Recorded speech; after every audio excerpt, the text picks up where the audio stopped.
설레는 여행길에 나서 웃음소리가 가득한 인천공항에 불안해 보이는 미국 여성과 한 아이가 손을 붙잡고 비행 탑승을 기다리고 있습니다. 바로 그때 비행 일정을 확인한 후 미국 여성은 아이의 손을 잡고 벌떡 일어서는 순간 아이는 호흡을 하지 못한 채 바닥에 쓰러지고 수많은 인파가 몰리자 미국 여성은 그들을 향해 소리치며 용서할 수 없다는 말을 외치는데 과연 이들에게 무슨 일이 있던 걸까요? 구독자 여러분들 지금 좋아요 한 번씩만 부탁드립니다. 안녕하세요. 저는 딸아이를 키우고 있는 30대 미국 여성 엔젤라 벨입니다. 인생을 이렇게 재미없게도 살 수 있구나 싶을 정도로 우물한 개구리처럼 살아왔어요. 미국은 많은 사람들이 여행을 즐기며 꿈의 여행지라고 불릴 정도로 참 아름답고 흥미로운 곳이 많은데 저는 남편을 만나기 전까지 집에서만 줄곧 생활을 하던 사람이었습니다. 주변 지인들은 여행을 다니기도 했지만 저는 집이 가장 좋은 사람이었죠. 오죽하면 저희 부모님께서 엔젤라 용돈 줄 테니까 친구들과 만나서 여행 좀 다녀와. 매일 그렇게 집에만 있으면 어떡해? 이런 말씀을 하실 정도였습니다.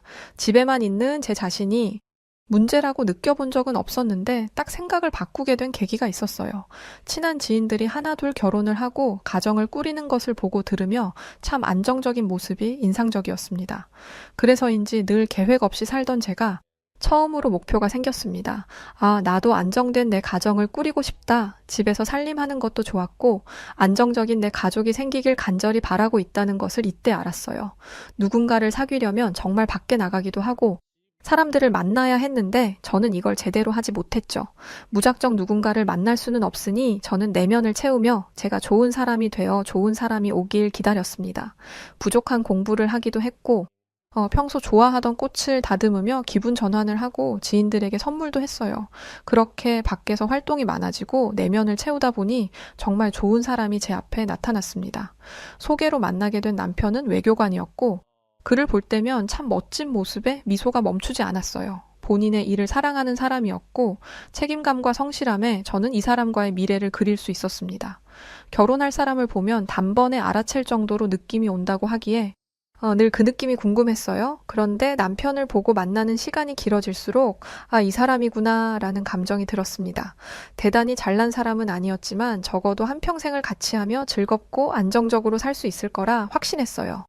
남편은 추진력까지 있어 연애와 결혼까지 그야말로 일사천리로 단숨에 하게 되었어요. 결혼 후 저는 동네 마트에서 일을 하며 지냈습니다. 제가 벌어오는 돈이 넉넉하지는 않았지만 남편은 그런 제게 늘 용기를 줬어요. 큰 돈은 남편이 벌어올 거니 저는 소소하게 제 용돈벌이만 해도 괜찮다고 했습니다. 말 한마디를 해도 참 배려가 들어있는 남편의 말을 들으며 늘 똑같이 의미 없는 삶을 살던 저는 이제야 비로소 저도 쓸모있는 사람이라는 생각이 들었어요. 흔히들 말하는 자존감이 남편을 만나고 안정적으로 높아진 것입니다. 그렇게 마트 일을 하고 남는 시간에는 집안 살림을 하며 지내던 중 뱃속에 아이가 생겼어요. 저희 부부에게 찾아온 이 축복은 말로 다 표현할 수 없을 만큼 행복했습니다. 남편은 제가 조금이라도 무리하는 것이 싫다며 취미 생활을 즐기고 태교를 하며 하루하루를 여유롭게 보내길 바랐어요. 남편의 제안에도 고민이 많았지만 점점 주수가 찰수록 몸이 힘든 게 느껴져 마트 일을 그만두게 되었습니다. 그렇게 소중히 10달을 품은 아이가 태어난 후 육아에만 전념하며 살았어요. 드디어 제가 꿈꾸던 아름다운 내 가정 안에서 내 가족을 위한 시간을 보내며 살게 되어 저는 너무나 행복했습니다. 누군가에게는 평범한 듯한 이 일상이 제게는 참 소중했고 만족스러운 삶이라 생각하며 지냈어요. 그러던 중 저희 가족에게 첫 번째 위기가 다가왔습니다. 퇴근 후 집에 와서 아이와 제게 다정하던 남편의 모습은 사라지고 표정이 어두웠어요. 저는 그런 남편이 걱정스러워 물었습니다. 당신 요즘 무슨 힘든 일이라도 있는 거야? 밥도 잘 못 먹고 표정이 너무 어두워서 걱정돼. 평소에 남편이라면 제게 무슨 일이 있다고 말을 해줬을 텐데 의외의 대답을 했죠. 아무 일도 없어 걱정 마. 처음 들어보는 낯선 목소리와 단답의 말투는 많은 생각을 들게 만들었습니다. 그렇지만 제가 걱정할 행동을 할 사람이 아니기에 시간이 지나면 말을 해줄 것이라 믿고 기다렸어요. 그렇게 일주일 정도 흐른 뒤 남편은 제게 입을 열었습니다. 엔젤라, 정말 어려운 얘기를 해야 해서 고민이 많았어. 사실 한국 지사로 발령이 나서 그곳에서 한 1년 정도 지내야 하는 상황이야. 애도 아직 어리고 아무래도 타국으로 가는 게 어려울 것 같아서 안 가려고 해봤는데 그럴 수가 없어. 근데 나는 혼자 갈 자신도 없고 정말 어려운 선택이지만 우리 가족 다 같이 1년 정도 한국에 가서 살다 오는 거 괜찮을까? 남편이 이렇게 고민을 했던 이유를 누구보다 저는 잘 알고 있었어요. 제가 미국 내에서도 여행조차 안 할 정도로 집에만 있는 성격인데 비행 시간만 10시간이 넘는 한국을 가서 터잡고 살 사람이 아니었죠. 남편의 말을 듣고 고민이 많아졌고 머리가 복잡해졌습니다. 솔직한 심정으로는 가기 싫었어요. 그렇지만 가족이 떨어져 지내는 것을 원치도 않았고 그 먼 타국에 남편 홀로 보내는 것은 더욱 싫었습니다. 저는 남편에게 내가 생각할 시간을 줄 수 있어? 라고 말한 후 고민에 빠졌어요. 그리고 한국에 대해 아는 정보가 너무 없어서 검색을 해가며 찾아봤습니다. 아이를 데리고 가야 했기에 그곳에서 과연 아이가 적응을 할 수 있는지가 가장 중요했고 한국은 어떤 곳인지 그 자체가 궁금하기도 했어요. 세심하게 살펴본 것도 아닌데 언뜻 봐도 한국이 아이를 키우기에 나쁘지 않은 환경이라는 것을 알 수 있었습니다. 실제로 미국에서 한국 유학을 선택하는 경우도 많다고 했죠. 저는 아이가 지내기 괜찮은 환경이라면 그걸로 다 상관없었어요. 한국 다 같이 가자. 가족이 떨어져 지낼 수는 없잖아. 그 길로 저희 부부는 아주 바쁜 나날을 보냈습니다. 미국 집은 1년간 빈집으로 있어야 했기에 정리할 것은 정리를 했고 한국에서 지낼 곳을 찾고 아이가 다닐 유치원도 알아봤죠. 아이가 유치원을 다닐 나이라 가자마자 보내는 것이 한국에 적응하기 빠를 것이라 해서 가장 집중해서 알아봤습니다. 남편 회사 측에서 집을 구하는 것은 도움을 줘서 어렵지 않게 구할 수 있었어요. 결정을 하고 한국으로 가기까지 한 달 정도 시간이 걸렸는데 한 달이라는 시간이 그 어느 때보다 정말 빠르게 흘러갔습니다. 물론 한국까지 가는 비행 시간만 해도 만만치 않았어요. 저희 가족이 이렇게 장시간 비행을 하는 것은 물론이고 아이가 태어난 후 새 식구가 비행을 하는 것 자체가 처음 있는 일이라 걱정이 많았습니다. 혹여나 아이가 비행 중에 적응하지 못해 울고불고 난동을 부릴까 걱정을 했죠. 가기 전부터 내내 비행기에서 지켜야 할 에티켓을 아이에게 알려주긴 했지만 아무래도 잘 알아듣지 못하는 것 같았어요. 처음 비행기를 탔을 때 아이는 너무 신기하다며 하늘을 보고 기내식도 잘 먹었습니다. 그런데 점점 시간이 흐를수록 답답하다며 내리고 싶다고 울고 뛰어다니고 싶다고 보챘어요. 성인에게도 미국과 한국 비행 시간은 너무도 길게 느껴지는데 어린아이는 오죽할까 싶었습니다. 혹시 몰라 좋은 자리를 비싸게 주고 사둔 터라 많은 사람들에게 피해를 주지는 않았어요. 또한 한국 승무원 분께서 어린아이들은 힘든 게 당연하다며 함께 놀아주시기도 하고 정말 감사했습니다. 한국인들도 마찬가지겠지만 미국인들은 이렇게 서로에게 피해를 주는 것을 극도로 싫어해요. 본인들이 온전히 즐겨야 하는 비행 시간에 아이 울음과 보채는 소리에 방해를 받는다면 그 자리에서 뭐라고 합니다. 그걸 알기에 더 조심했지만 오히려 한국 승무원들이 중립 입장에서 배려를 많이 해주셔서 큰 문제 없이 한국에 도착할 수 있었어요. 제가 한국에 끝까지 오기 싫었지만 한국에 처음으로 반했던 순간이었습니다. 한국 인천공항에 도착하니 비로소 한국에 왔음을 실감했어요. 저희 가족은 회사 측에서 차량 지원을 해줘 앞으로 살 집까지 바로 이동을 할 수 있었습니다. 서울에 위치한 한 아파트에 거주하게 된 저희 가족은 아이가 다닐 유치원까지 함께 손잡고 걸어가 보기도 하고 놀이터에서 놀아보기도 했어요. 물론 모든 것이 낯설고 정말 이곳에서 적응할 수 있을까라는 스스로에게 던지는 의문이 있었지만 어떻게든 해내야 했습니다. 아이 유치원을 등 하원시키면서 자연스럽게 유치원 엄마들과 대화를 나누게 되었어요. 안녕하세요. 이번에 처음 보는데 이사 오셨나 봐요. 햇살 반 아기 엄마예요. 저는 이때 한국말을 아예 할 줄 몰라서 서로 번역까지 해가며 소통해야 하는 번거로움이 있었는데 유치원 엄마들은 저를 놓지 않았어요. 제가 어떤 사정으로 이 먼 땅까지 왔는지 모두 대화를 나눠 오히려 제게 그랬습니다. 원래 낯선 곳에서 제일 서러운 법이니까 우리랑 친구하고 같이 잘 지내봐요. 한국인이든 미국인이든 뭐가 중요해요? 다 똑같이 애 키우는 엄마잖아요. 저는 운이 좋은 사람이었습니다. 따뜻한 유치원 엄마들은 늘 저를 먼저 챙겨줬고 아이에게 먹일 한국 음식들도 제게 싸다 주곤 했어요. 이거 먹일 때 살짝만 데워서 먹이면 끝이에요. 아주 간단해요. 한 5분 정도만 살짝 데우면 바로 먹을 수 있고 이거는 애밥 안 먹을 때 밥이랑 그냥 비벼서 주면 뚝딱 잘 먹을 거예요. 너무 고마운 엄마들이라 저는 단체 선물을 돌리며 감사한 마음을 표현하곤 했습니다. 그렇게 유치원 엄마들과 친해지면서 자연스럽게 한국 문화와 교육 문화를 익히게 되었어요. 애들이 유치원 끝나고 함께 키즈 카페에 가는 날이 있었죠. 카페를 가자고 하기에 저는 커피를 마시는 그런 카페인 줄 알았는데 그야말로 애들에게 천국 같은 곳이었습니다. 저희 딸도 난생 처음 가보는 키즈 카페에서 시간 가는 줄 모르고 땀까지 흘리며 얼마나 놀았는지 몰라요. 애들은 저렇게 애들끼리 뛰어놀고 엄마들은 따로 앉아 커피를 마실 수 있다니 신세계였습니다. 아이도 놀 수 있지만 이 시간에 저는 한국 엄마들에게 배우는 게 많아서 좋았어요. 이렇게 대화를 나누면서 제게 많은 것을 알려줬습니다. 저희 딸은 유치원 말고는 다니는 곳이 없었는데 들어보니 한국 아이들은 학원을 많이 다니고 있었어요. 부족한 공부를 하는 아이도 있었고 수영, 피아노, 태권도, 발레, 합기도 등 정말 다양해서 놀랐습니다. 저는 유치원 엄마들에게 물어본 적이 있습니다. 미국에는 이렇게 학원을 다니는 문화가 없는데 한국 아이들은 다 다니는 건가요? 다니지 않으면 아이에게 좋지 않을까요? 미국에서는 학원을 이렇게 다니는 문화가 흔치 않았기에 저는 진심으로 궁금했어요. 아이 학원 보내는 건 엄마 자유예요. 물론 공부를 잘하길 바라서 과하게 보내는 엄마들도 있지만 반대로 아이가 원해서 보내는 경우도 있어요. 또 아이가 뭘 잘할지 모르니 다양하게 시켜보고 적성을 찾아주려는 경우도 있고요. 고민해보고 학원 보낼 거면 우리한테 말해요. 추천해줄게요. 이왕이면 애들 같이 다니면 좋거든요.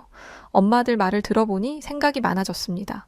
고작 한국에 머무는 시간이 1년 남짓인데 아이를 위해 한국식 교육 방법을 주입하는 게 좋은 건지 아닌 건지 헷갈렸어요. 물론 배움이 필요한 것들이 있었지만 그걸 한국에서 시작해야 할지 미국으로 가서 할지 복잡했습니다. 한국에 머문 지 고작 몇 개월이지만 보고 느낀 게 많았거든요. 미국과는 확연히 차이가 나는 교육 방식인데 저는 오히려 한국 교육 방식이 더 좋아 보였습니다. 미국은 조금 자유롭게 아이에게 모든 걸 선택하게 두고 내 인생이니 네가 개척해서 살기를 바란다면 한국은 정반대였어요. 경험이 부족한 아이가 인생을 살아가면서 견뎌내야 할 인생의 무게를 잘 견딜 수 있도록 견고하게 길을 깔아주는 것 같았습니다. 결국 한참을 고민해도 답이 나오지 않아서 남편과 상의를 했습니다. 유치원 엄마들한테 물어보니까 학원을 많이 보내던데 당신 생각은 어때? 나는 한국에 와서 느낀 게 정말 많거든.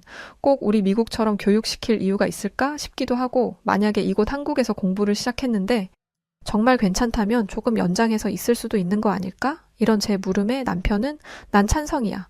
이왕이면 한국어도 당신이랑 같이 배웠으면 좋겠어. 평소에 피아노에도 호기심도 많았으니 이참에 보내보는 게 어때? 아직 어려서 뭘 잘할지 좋아할지 모르니 한국에서 다양한 경험을 시켜주는 것도 좋은 선택일 것 같아. 남편과 제 생각은 같았습니다.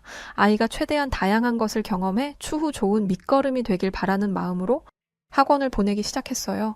미국은 굉장히 독립적으로 자율적으로 육아를 하는 것이 일반적인 거에 비해 한국은 아이에게 감정적으로 공감하고 더욱 세심하게 접근하는 방식이 인상적이었습니다. 미국에서는 본인이 유치원 갈 준비를 스스로 마치고 본인이 일어나서 가야 한다면 한국은 부모가 대부분 함께 참여해 주는 것이었죠.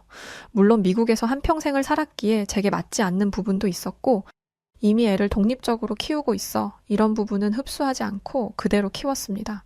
그럼에도 제가 느낀 것은 한국의 교육 과정은 굉장히 단계별로 탄탄하다는 것이었죠. 적어도 이곳에서 아이가 학습 과정을 모두 마친다면 본인이 이루고 싶은 모든 것을 이룰 수 있겠다는 생각이 들었습니다. 아이에게 강요를 하거나 자율성을 파괴하는 행동은 결코 하지 않았던 제가 점점 욕심이 생기기 시작했어요. 제 시선에 본 한국은 정말 신기한 곳이었습니다. 공동육아라 해서 함께 육아를 하면 덜 힘들다는 개념으로 함께하는 시간이 많았어요. 미국에서는 상상조차 할 수 없는 일이었죠. 공동육아와 비슷한 맥락으로 품앗이 육아도 있는데 이런 거였죠. 제가 만약 외출을 해야 하는데 아이 맡길 곳이 없을 때 대신 맡아주는 겁니다. 그렇게 대신 육아를 해주고 다음에는 제가 그 집 아이를 봐주는 것이죠. 이런 한국의 육아 문화는 미국에도 있으면 좋겠다 생각할 정도로 좋았어요. 같은 나이의 아이를 키우는 엄마들끼리 공감할 수 있는 내용도 함께 나눌 수 있는 것도 많기에 서로 함께 할수록 좋은 효과가 나온다고 생각해요. 실제로 많은 도움을 주고받을 수 있었습니다. 처음 한국에 왔을 때 1년이라는 긴 시간을 어떻게 적응하고 보낼까 걱정이 많았죠. 지나고 보면 1년이라는 시간 동안 저는 미국에 있을 때보다 더 많이 웃었고 집에 있는 시간이 없을 정도로 아이와 함께 밖에서 참 많은 시간을 보냈습니다. 그리고 저희 모녀 옆에는 늘 한국 유치원 엄마들과 아이들이 있었어요. 제가 외국인이라 어색하고 어울리기 싫을 수도 있는데 한국 엄마들은 그런 내색 하나 없이 저를 참 많이 도와줬습니다.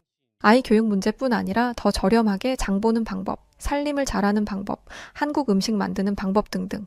저는 도움만 받은 1년이라고 할 수 있었어요. 걱정한 시간이 무색할 만큼 1년이라는 시간이 너무 빨리 흘러가 버렸습니다. 한국에 처음 왔을 때는 추운 겨울이었는데 더운 여름이 지나고 낙엽 떨어지는 가을을 보내니 다시 처음 만났던 추운 겨울이 왔죠. 이맘때쯤 제가 많이 울적한 모습을 보여 남편이 걱정을 많이 했습니다. 엔젤라 괜찮아? 한국에서 사람들이랑 정기 많이 들었지? 막상 가려니 나도 시원섭섭한데 매일을 함께한 당신은 오죽할까 싶네. 그러지 말고 떠나기 전에 사람들 모두 초대해서 파티 한번 할까? 스스로가 도대체 왜 이렇게 울적한지 이해할 수 없을 정도로 꽤 힘들었습니다. 괜찮아. 다들 바쁜 사람들인데 파티까지 열 필요가 뭐가 있어. 조용히 인사하고 떠나는 게 맞지. 거리가 좀 멀어야 놀러 오라는 말을 할 텐데 10시간이 넘는 비행을 하고 정말 누가 와줄까 싶은 생각이 들다 보니 이게 영원히 마지막일 것 같았습니다.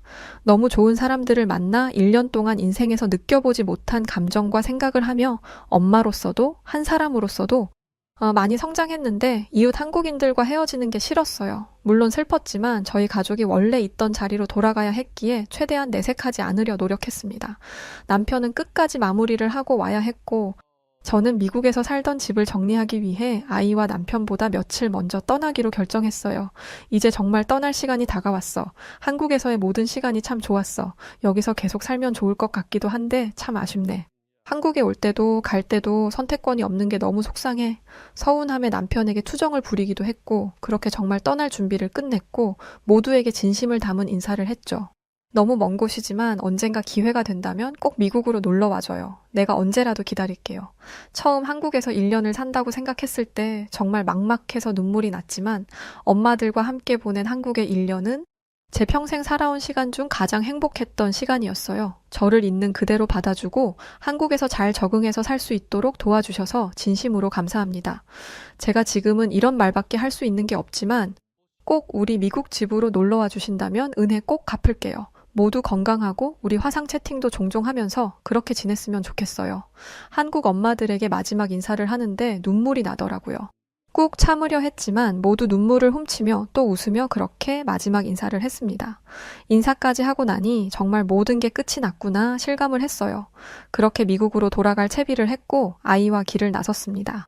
아이를 데리고 먼저 온 인천공항은 단둘이라 조금 무서웠는데 하필 아이 몸이 좋지 않아서 신경이 더욱 날카로웠어요. 그래도 한국 소아과 약은 정말 잘 들어서 미리 타온 약을 먹이고 대기를 하는데 기상 악화로 비행기가 지연되면서 아이 컨디션은 더욱 좋지 않아졌죠. 몸에 힘이 쭉 빠지더니 저를 보는 아이의 시선이 흐릿해지기 시작했어요. 이 상태로 10시간이 넘는 비행을 하면 아이가 큰일이 날 것 같아. 비행 일정을 바꾸려는데 아이가 쓰러졌습니다. 저는 너무 놀라 순간 머리가 하얘졌고 아이를 붙잡고 울기만 했어요. 그런데 놀랍게도 우는 저를 뒤로 하고 한국 사람들이 대처를 하기 시작했습니다. 아이 평소 아픈 곳 있나요? 여기 공항에 병원 있으니 우선 그쪽으로 빨리 가시죠. 어머니 정신 없으시니 제가 안고 뛰겠습니다. 짐 챙기시고 천천히 오세요. 도와달라는 말도 한마디 안 했는데 한국 사람들은 나서서 아이를 공항에 있는 병원으로 안고 뛰었습니다. 이후 저를 진정시키며 의사와 대화를 나눌 수 있게 해줬어요. 아이 증상에 대해서 말을 하고 모든 검사를 진행하게 되었습니다. 저는 여기서 놀란 게 한두 가지가 아니었습니다. 어떻게 공항에 이런 병원이 있는지, 한국 사람들의 온정은 어디까지인지 얼떨떨했어요. 우선 아이가 갑자기 쓰러져 영문도 모른 채 답답한 상황이라 저는 한국인들의 도움을 받으며 공항 내 병원으로 향했습니다. 사실 이것만으로도 많이 놀랐지만 제가 놀란 것은 여기까지가 아닙니다. 한국 의료 수준 굉장하다는 것은 어느 정도 알고 있었습니다. 미국과 달리 정말 신속하게 병명을 파악하고 조치를 해줬어요. 저희 아이는 지병이 없는 아이였기에 단순 감기로 인한 고열 정도로 생각했어요. 그런데 믿고 싶지 않은 일이 벌어지고야 말았습니다. 아이가 급성 백혈병이었고 공항 내 병원에서는 구급차를 불러 대학병원으로 인계를 해주셨어요. 병원까지 도대체 무슨 정신으로 간 건지 정신을 차릴 수가 없었습니다. 제가 이렇게 놀랐던 이유는 이미 한국에 오기 전에, 그러니까 1년 전에 아이 몸에 문제가 없는지 전체적으로 검사를 한번 했었어요. 먼 타국으로 가니 혹시라도 문제가 없으니 해서 말이죠. 그때 저희 애는 너무 건강하다는 진단을 받았는데 어떻게 백혈병일 수 있는지 믿을 수가 없었어요. 병원에 도착해서 아이는 정밀 검사에 들어갔고 저는 눈물이 났지만 보호자로서 밟아야 하는 절차가 있어 하나씩 해내고 있었습니다. 한참 정신이 없는 제게 누군가 다가왔습니다. 한국의 대학병원에는 국제진료센터가 별도로 있어서 제가 한국말을 못해도 아무 무리 없이 이용할 수 있었어요. 공항 내 병원에서 소견서를 받아서 갔던 터라 도착해 정밀 검사를 시행했죠. 한국의 체계적인 의료 시스템에 저는 놀랐습니다. 어느 정도 정리를 하고 남편에게 연락을 하고 검사가 끝나길 또 남편이 오길 기다리는 동안 하염없이 무너져 울기만 했습니다. 아이는 백혈병이 맞았고 당장 치료를 해야 했어요. 여기서 저희 부부에게 두 가지의 선택권이 있었습니다. 한국에서 치료를 할지 미국으로 당장 넘어가서 치료를 할지 말이죠. 한국 의사는 저희에게 그랬어요. 아픈 아이를 무리하게 긴 비행 시간을 거쳐 미국으로 가는 걸 추천하고 싶지 않아요. 저희 병원 그리고 제가 충분히 건강하게 되돌릴 수 있습니다.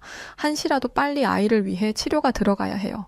한국의 의료 수준이 높다는 것은 알지만 너무 잘 알지만 그래도 백혈병은 너무 큰 병인데 타국에서 치료하는 게 맞을지 혼란스러웠어요. 한참을 고민하다 저는 남편에게 그랬죠. 나는 한국을 믿고 싶어. 아니 믿어. 오히려 미국보다 더 건강하게 원래처럼 되돌려 놓을 거야. 여기 남자 우리. 제 말 끝에 바로 입원 절차를 밟고 앞으로의 치료와 수술 상황에 대해서 전해 들었습니다. 많이 고단했던지 울다 지쳐 잠든 아이 손을 붙들고 소리도 못 내고 한참을 울었어요. 엄마가 정말 미안해. 이렇게 아픈 동안 엄마가 아무것도 몰라줘서 미안해. 제가 조금만 더 신경을 썼더라면 아이가 아프지 않았을 텐데 후회가 가득했습니다. 표정도 없이 그저 아이 앞에서만 밝은 척 웃으며 병상 생활을 시작했어요. 대신 아파주고 싶은 이 마음은 굴뚝 같은데 정작 옆에서 해줄 수 있는 게 아무것도 없다는 이 허탈함이 저를 더욱 괴롭게 했습니다. 병원 사람들이 말을 걸어도 뭐라고 하는지도 모르겠고 아이가 아파서 우니 다른 사람들에게 피해를 주는 것 같아 죄송하다고 해도 그들이 알아듣지도 못하고 힘들었어요. 1년이라는 시간 동안 한국어를 꽤 배우긴 했는데 아무런 말이 나오지 않았습니다. 그때 유치원 엄마한테 전화가 왔고 한참을 울며 전화를 했어요. 내가 이래놓고 무슨 엄마겠어? 난 엄마 자격도 없어. 나는 애가 이렇게 아플 동안 아무것도 몰랐어 나는. 그런 제게 유치원 엄마는 그랬습니다. 그게 왜 엔젤라 탓이야? 아이가 아픈 건 엄마 잘못이 아니야. 냉정하게 들릴지 모르겠지만 애가 아픈 걸 엄마가 어떻게 막아. 그저 아픈 아이가 더 아프지 않고 빨리 치유할 수 있도록 엄마가 같이 해주는 거지. 묵묵히 그 자리 지키면 돼. 무너지지 마. 엔젤라는 내가 본 사람 중 가장 강한 엄마야. 한동안 정신을 못 차렸는데 이 통화를 끝내고 점점 정신이 들기 시작했습니다. 그렇지? 내가 이렇게 자책만 하고 있어봤자 달라지는 것도 없고 내가 정신을 차리고 옆을 지켜야 빨리 좋아질 거야. 정신 차리자. 웃을 일이 아예 없었기에 그냥 이유 없이 웃었습니다. 아이와 대화를 하며 사소한 것 하나하나에 의미 부여를 해서 웃어버렸어요. 그렇게 웃다 보면 정말 진심으로 웃을 날이 올 것이라 믿었습니다. 아이는 수술과 치료를 반복하니 많이 지쳤고 그야말로 뼈밖에 남지 않았죠. 안 그래도 살집이 없는 애가 밥도 제대로 먹지 않고 버티기 힘들었을 겁니다. 제가 울고 힘들어하면 애가 더 불안해할까봐 일부러 더 강하게 아이에게 말했어요. 이렇게 밥을 먹지 않고 치료를 하면 예전처럼 친구들과 뛰어놀 수 없어. 유치원도 갈 수 없을 거야. 병원에 있는 게 싫다면 정해진 시간에 나오는 이 밥을 다 먹어야 해. 건강해져야 이곳에서 나갈 수 있는 거야. 이런 제 단호함에 어느 날은 울고 어느 날은 제 말을 듣고 밥을 먹기도 했습니다. 아이와 제게 병원에 있던 이 시간은 기억에서 지우고 싶은 괴로운 시간이었어요. 잠든 아이를 두고 잠시 바람을 쐬러 나왔는데 마침 유치원 엄마에게 전화가 왔습니다. 딱 재우고 나왔는데 너무 반갑네. 나 이제 정신 차렸어요. 정말 괜찮아. 그러자 유치원 엄마는 뭘 정신 차려? 몰골이 이게 뭐야? 라고 말하는데 소리가 너무 가까이 들리는 겁니다. 뒤를 돌아보니 유치원 엄마들이 모두 저를 보러 와줬어요. 어떻게 이 시간에 여길 왔어? 다들 어떻게 왔어요? 유치원 엄마들은 진작에 오려고 했는데 아이와 제가 너무 힘들 것 같아서 조금 안정되면 오려고 기다렸다고 했죠. 그냥 온 것도 아닌 평소 아이가 잘 먹던 반찬과 제가 먹을 반찬까지 정말 한가득해서 와줬습니다. 엔젤라, 무슨 말을 해도 위로가 안 된다는 거 잘 알지만 엄마니까 할 수 있어. 그리고 우리가 있잖아. 언제든 연락하고 우리가 할 수 있는 건 다 도울게. 같이 이겨내보자. 그녀들의 말은 정말 제 가슴을 울렸습니다. 그날 이후에도 반찬이 떨어질 때쯤 와서 또 해다 주고를 몇 번이고 반복했어요. 그 덕분에 병원 밥을 잘 먹지 않던 아이도 밥을 한 공기씩 비우기 시작했죠. 한국의 의료 체계도 정말 만족스러웠습니다. 아이의 경과는 매우 좋은 편이었고 빠르게 호전되었어요. 몇 개월이 넘도록 눈물로 보내다 보니 드디어 돌아갈 수 있는 날이 찾아왔습니다. 앞으로도 추적 관찰을 하며 경과를 봐야 했지만 아이는 이전처럼 씩씩한 모습을 보여줬죠. 저희는 이제 미국으로 다시 돌아가면 되는데 저는 생각이 바뀌었습니다. 미국으로 돌아가 봤자 한국에서 한 수술이고 치료인데 이어서 제대로 해줄 거라는 보장이 없다고 생각했어요. 한마디로 한국의 의료 시스템에 굉장히 만족을 했고 제 아이의 생명줄이기에 이 한국을 떠날 수가 없겠더라고요. 전체적으로 저희 가족이 쭉 함께 살기에 한국은 나무랄 것이 없는 곳이었죠. 제가 이 결심을 하기까지 가장 큰 이유는 아이였습니다. 엄마, 우리 미국 가요? 나는 한국 친구들이 보고 싶은데 친구들은 이제 못 보는 거예요.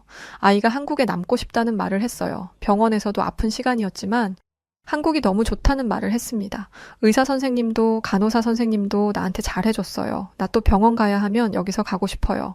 어린아이지만 다 느끼는구나 싶었습니다. 제가 봐도 한국 의료진은 미국과 달리 전문적이면서도 아이에게 따뜻하게 다가와 줬는데 그걸 어린아이도 아는 거죠. 제게 아이는 전부이기에 아이가 원한다면 못할 것이 없었습니다. 아무리 만족하고 좋았던 한국이라고 해도 이민을 할 생각을 하는 것은 꽤 고민스러웠지만 아이를 위해서 결정했어요. 혹여나 추후 몸에 또 문제가 생긴다면 무조건 한국 병원으로 갈 것이라 생각을 했기에 저희 가족이 한국에 더 머물지 않을 이유는 없어 큰 결정을 하게 되었습니다. 한국을 떠난다고 생각했을 때 아쉬움이 있었지만 영원히 한국에 있을 거란 생각은 못 했는데 지금은 한국에 남기를 잘했다고 생각해요. 아이 건강은 무척이나 좋아져서 언제 아팠냐는 정도입니다. 하나 신기한 것은 저희 애가 원래 똑똑한 애는 아니었는데 엄마들이 알려준 대로 교육을 서서히 시작하니 놀랍게도 영재 수준으로 아이가 진도를 뛰어넘고 있어요. 그렇게 사교육에 집중한 것도 아닌데 정말 한국의 교육 그리고 의료 수준은 미국과 비교할 바가 아닌 것 같습니다. 물론 이대로 영재로 클 것인지 아무도 모르겠지만 저도 남편도 영재로 크길 바라는 것은 아닙니다. 그저 제발 건강하게만 잘 자라주길 바랄 뿐이에요. 제게 한국은 제 생명을 살려준 곳이기도 하고 저라는 사람을 변화시켜준 고마운 곳입니다. 여전히 유치원 동기 엄마들이랑 소통하며 잘 지내고 있는데 그들이 한국의 가족이라 생각하고 지내고 있어요. 미국에 계속 있었다면 현재와는 너무 다른 삶을 살았을 텐데 저희 가족은 지금 이대로만 영원하길 바라며 앞으로 펼쳐질 한국 생활도 기대가 됩니다. 누가 뭐래도 온정이 넘치고 똑똑하고 체계적인 이 한국은 외국인에게도 최고의 국가입니다. 살기 좋고 따뜻한 한국 분들을 만나게 해주셔서 한국의 하늘을 보며 고맙다는 말을 전하고 싶었습니다. 감사합니다. 미국 캘리포니아주의 외진 한마을에 갑자기 나타난 한국인 가족을 둘러싸고 미국인들의 야유가 이어지고 있습니다. 가족 중에는 어린 남자아이도 보이는데 마을 사람들 야유는 멈출 줄 모르고 한국인 가족은 매우 당황한 눈치인데요. 그때 한국인 여성이 본인의 아이를 품에 안고 마을 사람들을 향해 고함을 치는데 과연 이들에게는 무슨 일이 있던 것일까요? 구독자 여러분들 지금 좋아요 한 번씩만 부탁드립니다. 안녕하세요. 저는 미국 캘리포니아주의 외진 시골 마을에 살고 있는 40대 미국인 여성 낸시입니다. 제게는 눈에 넣어도 아프지 않을 아들, 딸과 남편이 있어요. 저희 가족이 살고 있는 마을은 남편이 출퇴근하기에 다소 거리가 있는 곳이지만 저희는 이곳을 떠날 수가 없어서 쭉 살아왔습니다. 남편과 결혼을 하고 평온하고 행복한 나날을 기대했지만 예고도 없이 갑작스레 해고 통보를 받은 남편과 저는 당혹스러웠어요. 축 처진 남편에게 그럼에도 할 수 있다고 응원을 아낌없이 해줬지만 이직조차 쉽지 않았습니다. 그날들이 점점 길어지면서 결국 생활고에 시달리다 마지막으로 살아보겠다고 이 동네로 오게 되었습니다. 다른 곳들과 달리 집값도 저렴했고 무엇보다 동네 분위기가 참 푸근하고 좋았어요. 각자 자기 살기 바쁜 미국인들의 흔한 느낌이 아닌 이 동네 사람들은 모두 한 가족이라는 느낌을 강하게 줬습니다. 저희 부부는 처음 이 동네에 왔을 때 남의 집에서 월세를 내며 살았고 방 하나에 화장실을 쓸 수 있는 환경이었죠. 주인집 부부가 워낙에 따뜻하셔서 끼니도 다 챙겨주셨고 저희가 돈 버는 것에 집중할 수 있도록 도움을 많이 주셨어요. 그 덕에 저희 부부는 아침 일찍 나가 저녁 늦게까지 일을 하곤 했습니다. 그렇게 신혼 3년을 보내고 뱃속에 첫째가 들어섰을 때 비로소 저희 집을 찾아 이사를 할 수 있었죠. 대단히 좋은 집은 아니지만 2층 집에 저희 가족이 살 수 있는 집이 생겼다는 것에 만족을 했어요. 너무 노후된 집이라 고장난 곳이 꽤 많았지만 이 또한 살면서 하나둘 고쳐나가기로 했죠. 저희 부부가 이 집에 오기까지의 과정을 전부 마을 분들이 함께 봐주셨고 늘 맛있는 음식, 좋은 옷들도 나눠주셨기에 가능했던 일이라고 생각합니다. 그리하여 저희 가족에게는 이 동네도 이 집도 함부로 돌아설 수 없는 지키고 싶은 곳이었죠. 이곳에서 첫째에 이어 둘째도 낳고 살다 보니 어느덧 10년이 넘었습니다. 저희 동네는 최소 10년 이상은 전부 살고 있는 곳이라 아이들이 뱃속에 있을 때부터 함께 했고 소꿉친구로 나고 자란 애들이 대부분이죠. 저 집 오늘 저녁 메뉴가 뭔지 내일 메뉴는 뭔지도 알 수 있는 정도의 사이랍니다. 어느 집에 누가 살고 있는지 가족 관계까지도 다 아는 변화가 없이 늘 한결같은 동네에 시끄러운 일이 벌어졌어요. 아이들은 모두 모여 스쿨버스를 타고 유치원을 가고 동네 엄마들끼리 수다를 떨고 있던 중 오래도록 비어있던 저희 옆집에 누군가 이사를 오는 것을 목격했죠.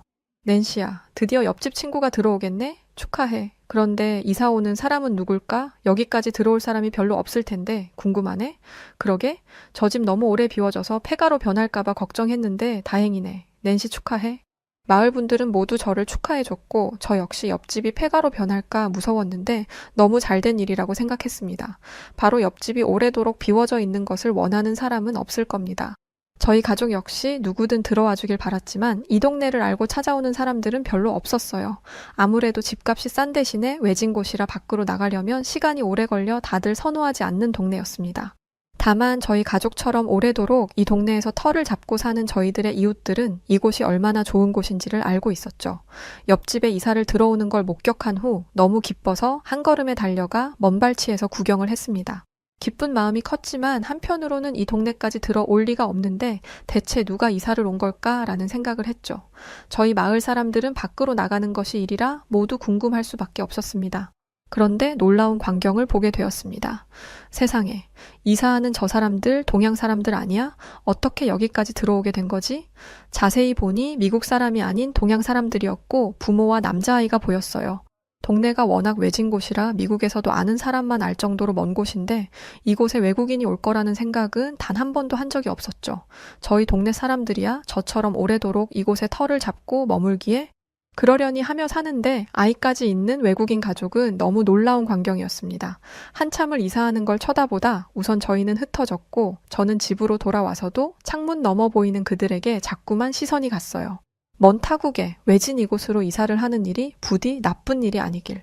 속으로 계속 생각을 했습니다. 타국에서 아이를 데리고 산다는 게 얼마나 힘든 일인지 저는 알고 있었어요. 남편의 일이 점점 풀리기 시작하면서 어느 정도 안정기에 접어들며 저는 청소에 서빙에 하던 일을 모두 멈추고 아이들만 키우게 되었어요. 그러다 중간에 저희 가족에게도 위기가 또 한 번 찾아왔고 남편이 일 때문에 일본으로 약 1년 정도 나가 있어야 했었죠. 가족은 절대 떨어질 수 없어. 더군다나 당신이랑 애들만 두고 나 홀로 일본으로 넘어가는 건 상상할 수도 없는 일이야. 조금 힘들겠지만 우리 가족 다 같이 다녀오는 게 어떨까? 남편의 말을 듣고 저는 생각이 많았지만 남편의 말을 존중했기에 그렇게 온 가족이 일본으로 나갔었죠. 그러나 차갑고 개인주의 성향이 매우 강한 일본 사람들 사이에 있다는 것은 너무나 힘든 일이었고 그저 선택해서 주문을 하라는 말만 되풀이할 뿐이었죠. 심지어 음식 자체도 너무 맞지 않아서 하루하루 고역이었습니다. 대화를 하려고 해도 선뜻 마음을 내주지도 않았고 식당을 가더라도 1인 좌석이 정말 많을 만큼 일본인들의 개인주의 성향은 매우 강했어요. 그런 곳에서 제가 적응하기는 결코 쉽지 않았습니다. 결국 1년 정도 있기로 했던 계획이었으나 제가 매일 눈물을 보이며 괴로워하니 회사에 조율을 하여 3개월 만에 다시 집으로 돌아왔었죠. 타국살이를 한다는 것은 정말 쉽지 않은 일이라는 걸 몸소 느껴봤기에 저 동양인 가족이 이 좋은 마을에서 잘 적응을 하길 바라는 마음이 컸습니다. 다들 이사를 가지도 이사를 오지도 않는 마을이라 오랜만에 새로운 사람이 왔다는 것에 들떠있는 분위기였어요. 굳이 차 한 잔을 하자며 온 동네 사람들이 저희 집으로 와서 창문 너머 그들을 힐끔힐끔 쳐다봤습니다. 자꾸 이렇게 볼 게 아니라 가서 정식으로 인사를 나누고 잘 지내보는 게 어때? 앞으로 한 마을에서 같이 살 사람인데 소개 정도는 가볍게 할 수 있잖아. 저희는 낯설 저 동양인 가족을 진심으로 받아주기 위해 인사를 하러 가기로 했어요. 조심스레 노크를 하고 기다렸고 문이 열렸습니다. 안녕하세요. 저희 마을에 오신 걸 환영합니다. 모르는 거나 필요하신 게 있으시면 언제든 물어보세요. 저희는 다 10년 이상 이 동네에서 살고 있는 사람들이라 다 알거든요. 인사를 했는데 표정이 좋지 않은 동양인 여성의 모습에 마을 사람들이 모두 당황했고 잽싸게 저는 제가 만든 쿠키를 전달하며 말을 이어갔어요. 저희 마을 분들 참 좋은 분들이라 같이 잘 지내면 좋을 거예요. 제가 평소에 요리하는 걸 좋아해서 만든 쿠키 좀 드릴게요. 저희는 바로 옆집이니까 자주 놀러 오세요. 그렇게 말을 끝내고 쿠키를 쥐어줬는데 동양인 여성은 제게 다시 쿠키를 건네주며 제가 만든 거 아니면 저희 가족은 안 먹어서 이건 괜찮아요. 그리고 여긴 미국이고 저희는 한국인인데 정서도 다른 사람들끼리 어떻게 잘 지내겠어요. 저희 가족한테 신경 쓰지 말아주세요. 이내 문을 쾅 닫고 들어가 버렸습니다. 좋은 마음에 다가온 저희들은 모두 당황을 했고 한 동네분은 그러셨죠. 한국 사람이라고 했지? 사람이 어쩜 저렇게 무례해? 한국인들은 원래 다 저래? 다들 저 여자한테 말도 걸지 말자고. 아니, 동네에서 혼자 어떻게 살려고 저러는 거야. 마을 분들은 이내 안 좋은 말들을 쏟아내고 집으로들 가셨어요. 물론 저도 한국인 여성의 행동에 기분이 좋지는 않았습니다. 그런데 왜 자꾸만 저는 한국인 여성이 어떤 사정이 있을 것 같아 보였는지 너무 나쁘게 보지는 않았어요. 이후로부터 마을 분들은 모이기만 하면 한국인 가족에 대한 험담을 했습니다. 저 한국인 여자 진짜 성격 이상한 것 같아. 스쿨버스 탈 때도 봐봐. 애들끼리 인사도 못하게 하고 저렇게 할 거면 집에서 홈스쿨링 하면서 애 혼자 키우지 뭐 하러 유치원을 보내. 정말 이상한 여자야. 난 어젯밤에 저 여자 봤어. 다 큰애를 업고 한밤중에 마을 돌고 있던데 거기다 울고 있었어. 사람이 음침하고 뭔가 이상한 것 같아. 왜 이 좋은 마을에 이상한 한국인 가족이 이사를 와서 동네 분위기를 망치냐며 난리도 아니었죠. 마을 분들과 헤어지고 집으로 돌아오며 보이는 한국인 가족이 사는 집을 바라보며 생각을 했습니다. 분명 무슨 사연이 있을 것 같은데 부담스럽지 않게 다가갈 수 있는 방법이 없을까? 바로 그때 번쩍이는 아이디어가 떠올랐어요. 곧 저희 첫째 생일이라 파티를 열어줄 계획이었기에 저 집을 초대하면 좋겠다 싶었습니다. 제가 일본에서 너무 큰 상처를 받아봐서 그런지 저는 먼저 그녀에게 손을 내밀어주고 싶었어요. 저는 처음부터 나쁜 사람은 없다고 생각을 했습니다. 결국 상황이 사람을 나쁘게 만드는 것이라 믿고 있었기에 제가 손을 내밀어주고 저희 동네에 적응을 하면 분명히 그녀의 좋은 모습을 볼 수 있을 거라 확신했어요. 다음 날 스쿨버스를 기다리며 아이가 만든 초대장을 슬쩍 한국인 여성에게 건네줬어요. 내일 우리의 생일이라 집에서 파티가 있어요. 아이만 보내도 좋으니 이참에 애들끼리 친해질 시간을 주는 게 어떨까요? 한참을 초대장을 쳐다보고 만지작거리더니 제게 그랬습니다. 애들끼리 친해지길 원하지도 않으니 제발 저희 가족한테 관심 꺼주세요. 이 말을 듣고 참아내고 이해하던 감정이 불쾌함으로 변했어요.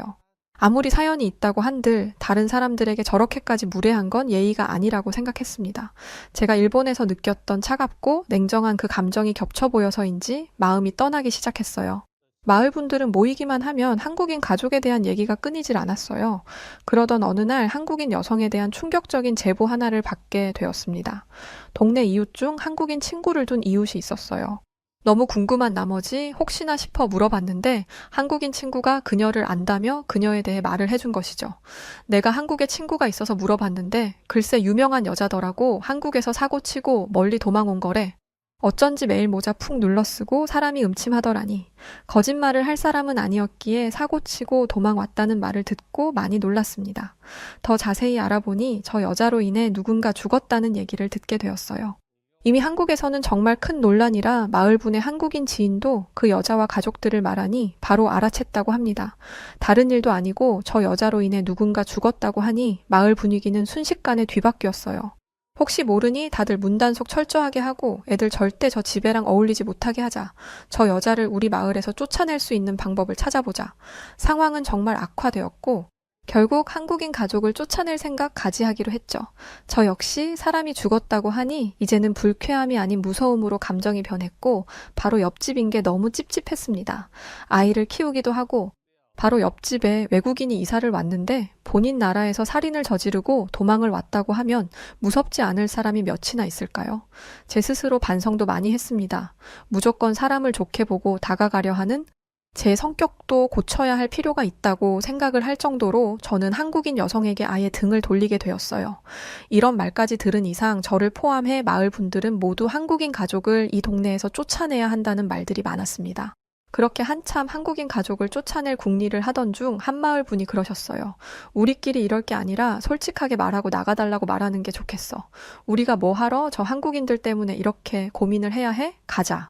대답을 할 시간조차 주지 않고 즉시 한국인 여성의 집으로 달려갔고 이번엔 한국인 남성이 나오고 그 뒤에 한국인 여성이 서 있었어요. 애아빠이던 한국인 남성 역시 공범일 거라는 생각에 그들을 상대로 모두 모여 얘기를 하는 것은 쉽지 않았습니다. 아무래도 상대는 범죄자이고 도망쳐온 사람들이니 잃을 게 없다는 생각이 들었어요.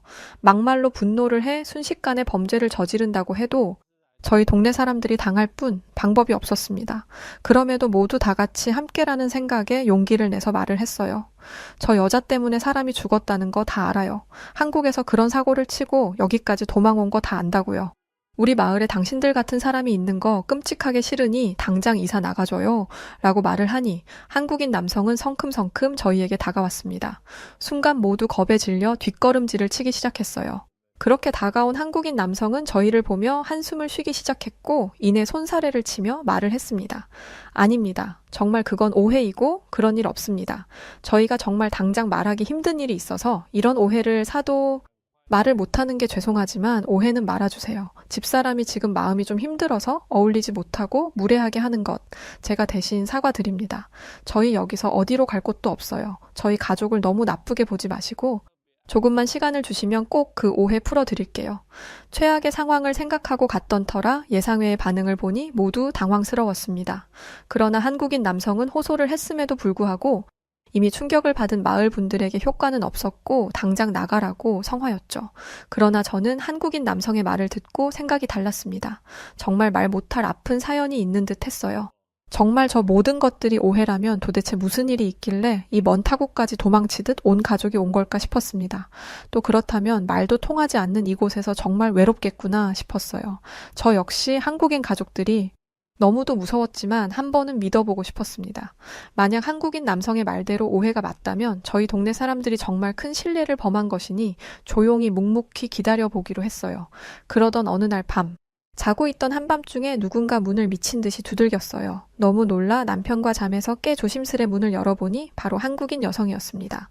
눈물 범벅에 땀 범벅을 한 한국인 여성은 아이를 들쳐 업고 말했어요. 제발 도와주세요. 저 좀 도와주세요. 언뜻 봐도 아이가 많이 아픈 것 같은데 이 시간에 저희 집에 온 이유가 분명 있을 거라 생각하고 묻지도 않고 차를 태워 병원으로 이동했습니다. 이동하는 내내 한국인 여성은 아이를 품에 안고 그랬어요. 엄마가 미안해. 제발 정신 차려봐. 곧 병원이야. 너도 형처럼 보낼 수 없어. 조금만 버텨줘 아가. 엄마가 미안해. 이 말만 수도 없이 반복했고 저는 저 말 속에 형처럼 보낼 수 없어를 듣고 정말 사연이 있겠구나 싶었죠. 병원에 도착한 후 단순 장염이던 아이는 수액을 맞고 잠이 들었고 저는 한국인 엄마에게 따뜻한 커피를 건넸습니다. 함께 나란히 앉아 한참 정적이 흐르던 중 먼저 입을 열었어요. 첫째가 있었어요. 애가 땅콩 알레르기가 있었는데 제가 애들만 두고 쓰레기 버리러 간 사이에 애가 먹고 가버렸어요. 저 때문에 제가 부족해서 애를 먼저 보내고 별짓을 다 했는데도 이렇게 숨쉬고 제가 살고 있어요. 저는 모든 말을 듣고 하염없이 울었습니다. 아이들만 두고 잠시 집 앞에 쓰레기를 버리러 간 사이에 첫째가 숨겨둔 땅콩을 몰래 꺼내 허겁지겁 먹고 기도가 부어 호흡곤란으로 이어져 죽었다고 해요. 애 엄마가 발견했을 때는 애가 숨을 못 쉬고 있었고 병원으로 이동하는 중 같다고 합니다. 알레르기가 이렇게 심한데 땅콩을 집에 숨겨둔 것이 둘째가 유독 땅콩을 좋아해서 안 먹일 수가 없어 몰래 숨겨놓고 식기도 다 따로 쓰고 땅콩 먹을 때는 아예 분리를 해서 먹이고 그랬다고 해요. 그걸 첫째가 몰래 본 건지 높은 곳에 숨겨둔 그 땅콩을 꺼내 먹은 거죠. 한국인 여성은 본인이 집을 비운 7분 사이에 아이를 죽음으로 몰았다는 그 죄책감과 동네 사람들, 지인, 가족들까지도 손가락질을 하는 상황을 못 버티고 나쁜 생각을 했다고 해요. 그러나 둘째가 그런 한국인 여성에게 엄마 형아처럼 나 떠나는 거 아니지? 내 옆에 있을 거지? 이 말을 듣고 정신을 차리고 어떻게든 애만 보고 살려고 다 놓고 이 먼 곳까지 온 거라고 합니다. 하필 둘째도 음식 알레르기가 심한 편이라 그 이후부터는 본인이 만든 음식만 먹이고 밖에서는 어떤 것도 먹이지 않는다고 해요. 이 먼 곳으로 이민을 오면서 그야말로 아이랑 함께 어떻게든 살아보려고 온 거라 아이만 보고 지낸 거였죠. 저희 동네 사람들이 다가갔을 때 마음 한편으로는 아이들끼리라도 어울리게 해주고 싶었지만 그럴 수 없었다고 합니다. 혹시라도 애들끼리 어울리다 애가 잘못될까봐 너무 두려웠다고 해요. 또 이 동네에도 소문이 나서 다들 본인에게 손가락질을 할까봐 두려웠다는데 이 모든 말을 들으니 한국인 여성의 마음과 그동안 보인 모습들이 이해가 갔습니다. 저는 그런 한국인 여성에게 말을 해줬어요. 어렵고 아픈 얘기를 해줘서 고마워요. 앞으로 우리 집으로 와서 애들끼리 놀게 하고 같이 식사도 하고 그러는 것 어떨까요? 엄마도 살고 애도 살아야죠. 아이 못 먹는 음식 우리 집에 두지 않을 테니 당장 내일부터 오세요. 한국인 여성을 보는데 참 가슴이 아팠습니다. 애가 아팠던 이날도 하필 아빠는 야근 중에 전화도 안 받고 한국인 여성은 내내 집안에서 아이와 지내기만 해서 택시 부르는 방법도 병원 가는 법도 몰라서 저희 집으로 뛰쳐온 거였죠. 그런 그녀에게 진심으로 함께할 수 있는 친구가 되어주고 싶었습니다. 조금 마음을 연 건지 바로 다음 날 정말 저희 집에 찾아왔어요. 저는 혹시 불안할 그녀를 위해 아이에게 위험한 것들은 집에 하나도 없으니 안심해요. 제가 요리하는 걸 좋아해서 만들어 동네 분들께 많이 만들어주는데 특별히 이 집에 줄 때는 뭘 넣었는지도 다 말해줄게요. 그녀는 그제야 옅은 미소를 보이며 정말 감사해요. 세상과 등지고 살았던 터라 아직은 낯설고 어색하지만 저도 많이 노력할게요. 저희는 이날 이후 아이들이 하원을 하면 저희 집에 와서 같이 음식도 만들어 먹이고 아이들은 놀게 두고 저희끼리 수다를 떨곤 했습니다. 물론 동네 분들은 그녀와 어울리는 저를 곱게 보지 않았어요. 낸시 도대체 요즘 왜 저 여자랑 어울리는 거야? 저 못된 여자랑 낸시가 어울리면 우리가 어떻게 할 수가 없잖아. 저 여자 사람 죽였을지도 모르는 여자인데 어울리지 마. 저는 그들에게 이 아픈 얘기를 할 수는 없었습니다. 그런 사람 아니에요. 말 못할 아픈 사연이 있는 사람이니까 다들 따뜻하게는 못해줘도 너무 등지지는 말아요. 제가 그렇게 착한 사람도 아니었지만 그냥 마음이 자꾸 그녀를 온전하게 살 수 있도록 도와주고 싶었습니다. 점점 그녀와 지내는 시간이 길어지면서 한국과 미국의 문화 차이에 대해서도 많이 알게 되었어요. 아무래도 육아를 하는 엄마들이라 다른 육아 방법, 교육 방식에 많이 놀랐습니다. 저희가 대화를 나누며 차이에 놀랐던 몇 가지를 말해보자면 우선 분리수면과 가족수면이었어요. 미국의 경우 신생아부터 부모와 분리된 침대에서 재우다 6개월 정도 되면 아예 다른 방에서 재우는 분리수면을 하죠. 6개월 이전에 분리수면을 하는 경우도 정말 많은데 한국은 커다란 패밀리 침대에서 가족이 같이 자는 가족 수면을 많이 하고 있었어요. 그것도 아이들이 초등학교를 가도 여전히 가족 수면을 하는 경우도 있다고 하기에 놀랐습니다. 그리고 이건 그녀가 놀랐던 것인데 저희는 카펫 위에 신발을 신고 다니지만 그 위에서 아이들이 앉아서 놀고 뛰고 하는 걸 뭐라 하지 않아요. 그런데 그녀는 제게 밖에서 신던 신발을 신고 있는데 이 카펫이 더럽지 않을까요? 아이들은 약한데 여기에 앉아서 놀고 눕고 이러는 건 좀 그렇지 않을까요? 미국은 모두 이렇기에 크게 문제라고 생각을 해본 적 없는데 그녀의 집에 가고 놀랐습니다. 바닥 전체에 매트 같은 걸 따로 시공을 해뒀고 특히 많이 뛰어노는 거실에는 두툼한 매트가 있었죠. 이렇게 매트를 깔아두고 소독하고 닦아주고 해야 안전해요. 이 말을 듣고 보니 맞는 말이었고 한국의 문화를 점점 습득하고 싶은 마음이 생겼습니다. 적어도 아이에게 더 좋은 방향이라면 말이죠. 전체적으로 보니 미국은 아이를 독립적으로 키우고 한국은 아이가 잘 클 수 있도록 엄마가 옆에서 다 함께 해주는 느낌이 강했어요. 물론 문화 차이일 뿐 잘잘못을 따질 것은 아니라고 생각했습니다. 다만 그녀의 육아법이 저는 좋게 보여 많이 배웠고 변화도 많이 줬어요. 서로의 부족한 부분은 채워주고 서로의 문화를 입히며 저희는 1년이라는 시간을 함께 했습니다. 그 1년이라는 시간 동안 그녀는 정말 많이 밝아지고 말도 많아졌어요. 저는 변화된 그녀의 모습을 볼 때마다 기분이 참 좋았습니다. 죽어도 한국으로 돌아가지 않는다고 했던 그녀는 아이 교육을 위해 한국으로 돌아갈 준비를 서서히 시작했어요. 이별하는 날이 다가오는 듯하여 조금 서글펐지만 행복하기만을 진심으로 바랐습니다. 특별한 일이 있을 때 빼고는 메일을 함께 보내며 주로 아이들 얘기를 했는데요. 그녀가 한국으로 돌아가 아이 교육을 어떻게 하는지 궁금하여 많이 물었습니다. 그리고 제게도 고민이 생겼어요. 한국의 교육은 세계적으로 알아주고 있을 만큼 굉장한 수준이었죠. 저희 아이들 나이가 지금도 늦지 않은 나이라 함께 한국으로 넘어가 아이들 교육을 시작해볼까 싶었습니다. 그녀가 제 곁에 있다면 먼 타국이라도 정말 든든할 것 같았어요. 물론 남편은 이런 제 의견에 조금은 부정적인 반응이었습니다. 여태껏 미국 땅에서 살며 아무런 문제가 없었는데 굳이 한국까지 가서 새로 자리를 잡는 게 쉬운 일은 아니잖아. 애들 미국에서 커도 충분히 잘 클 수 있고 우리가 있는 이 미국이 얼마나 강대국인 줄 몰라서 그래? 저는 남편에게 제 진심을 다시 한번 말해봤습니다. 참 좋은 나라인 거 알지만 한국만큼은 아니더라. 애들 교육뿐 아니라 정서적으로도 멀리 봤을 때 한국에서 크는 게 더 좋을 것 같아. 난 우리 애들이 한국 사람들처럼 인정머리도 있고 능력도 있고 예의도 갖출 줄 알았으면 좋겠어. 나중에 애들이 더 크고 다시 미국으로 돌아오는 한이 있더라도 애들 제대로 된 교육은 한국에서 해주고 싶어. 우리처럼 말고 더 크게 성공했으면 좋겠기에 그 기회를 한 번쯤은 줘보고 싶어. 남편은 제 말을 듣고 며칠 내내 고민을 하는 듯 했고 이윽고 제가 원하던 말을 해줬습니다. 한국 가서 내가 할 수 있는 일을 찾았어. 지인 소개로 화상 면접 3차까지 했는데 와도 좋다고 했어. 한 달 시간을 준다고 했으니 한 달 동안 우리는 준비하고 넘어가면 돼. 이 말을 듣고 너무나 기뻤습니다. 제가 이 소식을 그녀에게 전하니 그녀도 서둘러 한국으로 넘어갈 준비를 했어요. 저는 그녀가 살겠다고 한 같은 아파트에서 살 거라 크게 알아볼 것은 없다고 생각했지만 그런 그녀는 제게 꼼꼼히 다 알려주며 대신해줬습니다.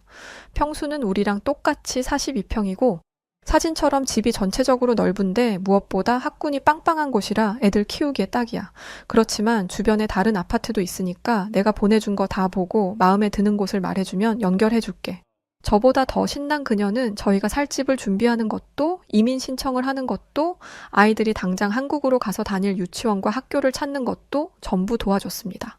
준비를 하며 놀란 것은 한국은 모든 일 처리 속도가 매우 빨랐어요. 특히 가전과 가구를 채우는 방법에 많이 놀랐습니다. 제가 직접 보러 가지 않았지만 제가 원하는 날에 딱 맞춰서 모두 배송을 해주셨고 입주 청소도 돈만 결제하고 원하는 날짜를 지정하니 맞춰서 다 해주셨어요. 한국으로 이민까지 가면서 단 한 번도 들어가 보지 않고 미국에서 핸드폰 하나로 다 해결을 할 수 있었습니다. 물론 옆에서 그녀가 많이 도와줘서 가능한 일이기도 했죠. 그렇게 한국으로 넘어오자마자 서로의 집을 들러 부족한 것들을 보고 함께 채워나갔습니다. 청소도 말끔하게 되어 있고 가전 가구들도 제가 원하는 배치 그대로 해놔서 먹을 것만 채워나가며 살 수 있었죠. 한국에서 저희 부부도 아이들도 쉽게 적응할 수 있도록 그녀가 정말 많이 도와줬습니다. 역시 한국 교육은 제가 기대한 것처럼 교육 과정 자체가 세세하고 탄탄했어요. 실제로 한국으로 유학 오는 외국인들이 많다고 하던데 그들 전부 교육 과정을 수료해도 여전히 한국에서 체류하고 산다고 해요. 미국은 자유롭게 선택하며 공부를 할 수 있다면 한국은 정해진 필수 과목을 모든 학생이 동등하게 학습하고 이에 따라 본인의 진로를 정할 수 있다는 것이 전 좋았습니다. 너무 자유로운 미국보다는 체계적으로 아이들을 딱 잡아서 학습할 수 있다는 것도 결국 그 과정이 아이들에게 밑거름으로 남아 더욱 성장할 수 있다는 것이 좋았어요. 앞으로 한국에서 살아갈 날이 더 많은 지금 저는 이곳으로 온 것을 전혀 후회하지 않습니다. 만약 그때 그녀가 한밤중에 저를 찾아오지 않았더라면 지금 저희 가족에게 이렇게 큰 변화는 없었을 거예요. 너무 힘들던 신혼 때 그 마을에서 시작해 아이들을 낳고 키웠기에 정도 많이 들었던 곳이지만 사실 아이들이 더 크면 교육 문제가 부딪힐 수밖에 없는 환경이라는 것을 알고 있었습니다. 그래서 제게 한국으로 오는 것이 더욱 깊이 다가온 듯해요. 더군다나 춥디 추운 미국의 겨울에서만 지내다 따뜻한 한국의 가정 집마다 있는 온돌의 온기로 평안함까지 느끼고 있죠. 마을 분들은 시간이 지나 그녀에게 말 못할 아픔이 있다는 정도만 알고 욕을 하지는 않았지만 늘 둘이 붙어 다녀 시선이 곱지 않았어요. 제가 떠난다고 했을 때도 제게 그랬습니다. 낸시는 지금 저 여자를 너무 믿는 것 같아. 그러다 배신 당할지도 모르는데 어떻게 한국까지 갈 생각을 하는 거야. 정말 진심으로 걱정돼. 그래서 저는 웃으며 말해줬습니다. 너무 좋은 분들과 좋은 동네에서 오래 함께 했지만 아이들이 커가는 이상 여기서 더 할 수 있는 게 없다는 거. 우리 모두 잘 알잖아요. 저는 따라가는 게 아니라 저희 애들이 성공할 수 있는 자리를 제대로 펼쳐주고 싶은 것뿐이에요. 한 치 앞도 모르는 게 사람 인생이라고 하지만 제게 이 말은 꽤 긍정적으로 다가옵니다. 어쩌면 그녀와 저를 만나게 해준 것이 서로를 위한 하늘의 계시가 아니었을까 싶어요. 앞으로도 아이들이 올바른 방향으로 잘 성장하길 서로를 믿고 의지하며 잘 지내려 합니다. 아이들뿐 아니라 저도 한국어 공부도 하고 있습니다. 아이들도 어느 정도 컸고 어렵지 않게 새로운 꿈을 조용히 펼쳐보려 합니다. 요리하는 걸 좋아하는 저와 한국 음식을 잘하는 그녀, 저희 둘이 함께 아파트 상가의 반찬 가게를 내보면 어떨까 싶어서 조금씩 함께 시도를 해보고 있어요. 무언가를 할 수 있고 일을 한다는 것에 의미를 두고 있기에 마이너스만 나질 않기를 바랄 뿐입니다. 제가 이 한국인 가족들을 만나서 전혀 생각해보지도 않았던 한국이라는 나라에서 삶을 살아가고 있다는 것이 얼마나 큰 행운인가 다시 한번 되짚어보게 되는 요즘이에요. 내가 살던 미국은 분명 경제 대국이 맞았지만 한국 역시도 미국에 못지않았고 무엇보다 아이들과 함께 살아갈 수 있는 전 세계에서 가장 안전한 국가가 아닌가 싶어요. 그래서 한국에 정착할 수 있게 저를 도와준 그녀에게 감사하다는 말을 전하고 싶었고 또 저희를 항상 따뜻하게 대해주시는 한국인 분들에게도 감사하다는 말을 전하고자 사연을 적게 되었습니다. 진심으로 감사합니다. 한국인 여러분들. 네, 오늘 사연 여기까지입니다. 운명이란 게 있다면 이런 걸까요? 먼 미국에서 한국인 가족을 만나 이렇게 한국에 정착하시기까지 참 많은 일들이 있었을 것 같아요. 모쪼록 늘 행복한 날들만 가득하시길 응원합니다. 자, 오늘 사연 어떠셨나요? 사연이 좋으셨다면 좋아요와 구독 부탁드리고, 그럼 지금까지 사연을 전해드린 저는 여우튜브 송은지였습니다. 더 재밌는 영상으로 찾아뵐게요. 영상 봐주셔서 고맙습니다. 새해 복 많이 받으시고 늘 건강하세요. 언제나 사랑합니다. 감사합니다. 당신만의 여우